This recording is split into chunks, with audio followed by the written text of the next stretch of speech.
Parlons à présent brièvement de la CSG-CRDS des retraités. Donc ce dossier, il est quand même avancé à ce jour, puisque toutes les semaines, des dizaines et des dizaines de plaintes sont déposées auprès du tribunal administratif de Strasbourg.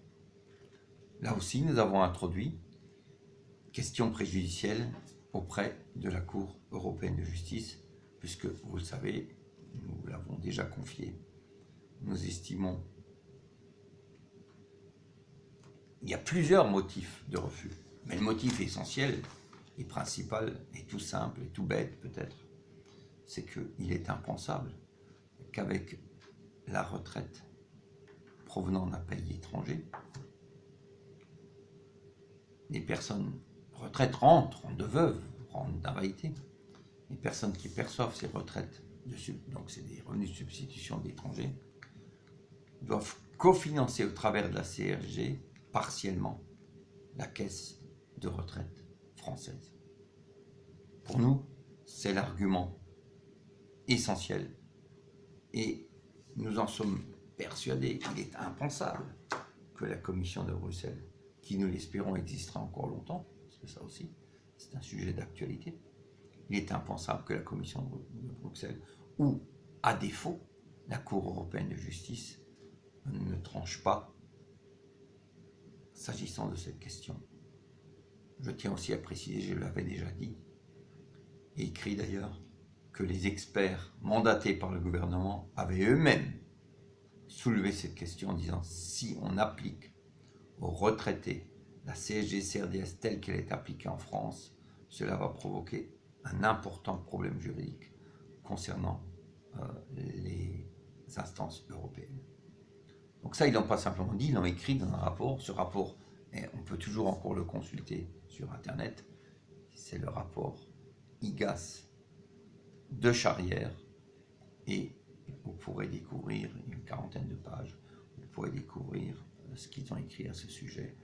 Et je le répète, on ne peut pas dire que nous ayons fait un quelconque lobbying concernant ces experts. Ils ont été mandatés par le ministère des Finances, comme par hasard, le Premier ministre et le ministère des Affaires sociales. Alors je dirais comme par hasard, mais j'y viendrai tout à l'heure, pour les gens qui sont à la CMU, il y a un énorme risque. Et c'est pour ça aussi, et pour cela aussi, que nous devons, à titre préventif, en tout état de cause, aller jusqu'au bout.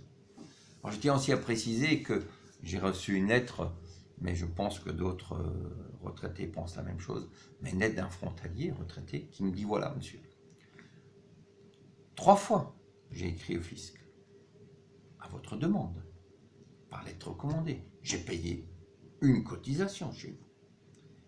Et maintenant vous nous dites qu'il faut payer la CSG-CRDS. Oui, parce que pour porter plainte auprès du tribunal administratif, il faut déjà avoir une notification de refus de dégrèvement. Première des choses. Donc, par ailleurs, nous voulions aussi éviter le moindre risque pour ces retraités qui doivent, parce que ça peut durer longtemps, qui doivent payer 0,4%, on ne sait jamais. Le risque est minime que nous perdions, il existe néanmoins. Donc nous avons conseillé de payer, mais pour nous c'est clair, il est évident que les chances de gagner sont très très très importantes. Je l'ai expliqué tout à l'heure pourquoi.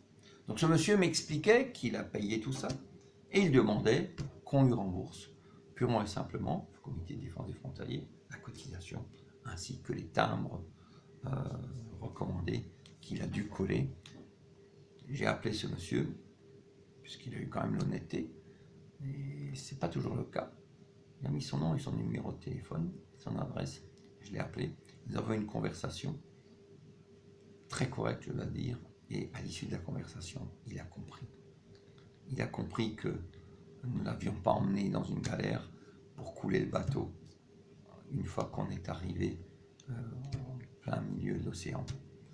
Mais nous comptons vraiment emmener tous les gens à bon port et bien entendu, nous l'espérons le plus rapidement possible.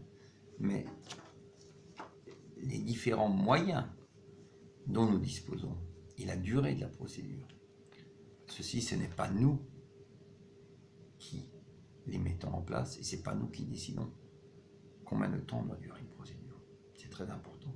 Si c'est nous qui pouvions décider, vous en êtes conscient, ça fait longtemps que le problème serait déjà sur la table de la Cour européenne de justice et il devrait incessamment nous répondre. Voilà, merci. Je tiens aussi à préciser, c'est important, c'est que nous accepterons l'arbitrage de la Cour européenne de justice. Mais c'est elle qui est compétente. La France, dans le cas présent, n'est pas du tout objective. Leur seul et unique but est vénal. Ils veulent, et de plus en plus, à tout prix, prendre l'argent chez les gens qui en ont encore un peu, je dois le dire, et les frontaliers notamment. D'autant plus que, mais j'y reviendrai tout à l'heure aussi, qu'il est très facile de faire passer ces frontaliers comme des nantis et des privilégiés. Les exemples dans le passé se sont multipliés, mais surtout ces dernières semaines, ça devient de plus en plus flagrant. Et il est hors de question que nous laissions durer et perdurer cette situation.